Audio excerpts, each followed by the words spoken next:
কক্সবাজারের উখিয়ার ১৯ নম্বর রোহিঙ্গা ক্যাম্প। এই ক্যাম্প থেকে গত ২১ এপ্রিল কক্সবাজার আদালতে সাক্ষ্য দিতে যান হেডমাজি মোহাম্মদ রফিক। কিন্তু ক্যাম্পে ফেরার সময় অপহরণকারীরা তাকে তুলে চোখ বেঁধে অজ্ঞাত স্থানে নিয়ে যায়। এরপর রফিকের মোবাইল থেকে স্বজনদের কল করে ১৫ লাখ টাকা মুক্তিপণ চাওয়া হয়, আর তা না দিলে পাহাড়ের ঝিরিতে ফেলে দেওয়ার হুমকিও দেয় অপহরণকারী চক্র।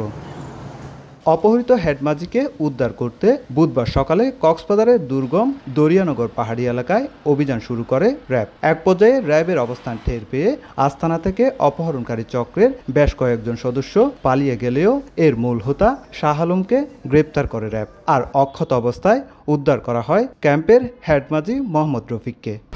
১, ২, ৩ ঢাকায় জমি জিতে নিন ১০০% ক্যাশব্যাক সহ ২০ কোটি টাকার পুরস্কার।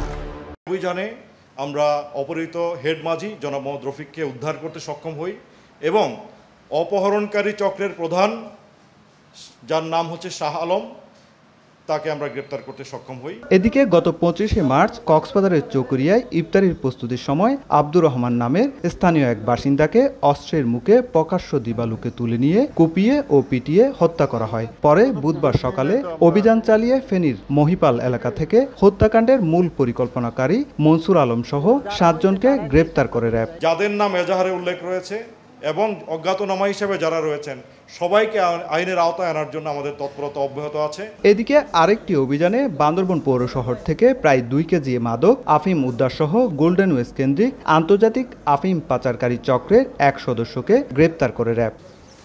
সুজাউদ্দিন রুবেল, সময় সংবাদ, কক্সবাজার।